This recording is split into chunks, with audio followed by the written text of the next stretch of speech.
আজকে মনটা খুবই খারাপ, তাই ভাবলাম তোমাদের সাথে আজকে গল্প করব। আজকে আমার জীবনের কিছু কথা তোমাদের সাথে শেয়ার করব। আমরা 3 বোন 1 ভাই, আমাদের জীবনটা অনেক কষ্টের। সেই কথাগুলোই তোমাদের সাথে আজকে শেয়ার করব। কেন কষ্টের আমাদের জীবনটা জানো? অনেক ছোটবেলায় আমাদের বাবা চলে গেছে। আমাদের মা অনেক কষ্ট করে আমাদের মানুষ করেছে। যার বাবা নেই সেই বোঝে বাবা হারানোর কষ্ট।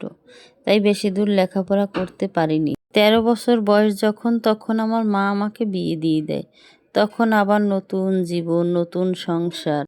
যার সাথে আমার বিয়ে হয় তারও বাবা নেই, তারও মা নেই। দুজনই কপাল পোড়া। দুজনে যুদ্ধ শুরু করলাম নিজেদের সংসার নিয়ে। আমার হাজবেন্ডেরও অত ভালো অবস্থা ছিল না। এক পর্যায়ে দিন আনি দিন খাওয়ার মতনই ছিলাম। তারপরেও কষ্ট করে দুজনে মিলে সংসারটা দাঁড়া করালাম। আমাদের এখন 3টি কন্যা সন্তান। এখন এদের নিয়েই ব্যস্ত। একটি মেয়ে বিয়ে দিয়েছি, এখনো 2টো মেয়ে আছে। ওরা লেখাপড়া করে।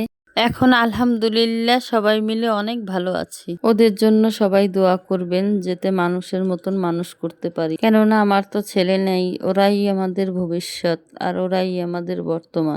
ওদের 3 জনকে নিয়েই আমাদের বেঁচে থাকার অবলম্বন। ওরা চলে গেলে জানি না কি করে থাকবো। আজকের ভিডিওটা আপনারা সবাই দেখবেন আশা করি, কেননা আমার জীবন কাহিনী নিয়েই এই ভিডিওটা। আর যদি ভালো লাগে অবশ্যই লাইক কমেন্ট শেয়ার করে দিবেন। মনটা খুবই খারাপ ছিল, তোমাদের সাথে গল্প করতে করতে মনটা ভালো হয়ে গেল। ভাবছি মাঝে মধ্যেই তোমাদের সাথে এরকম গল্প করব।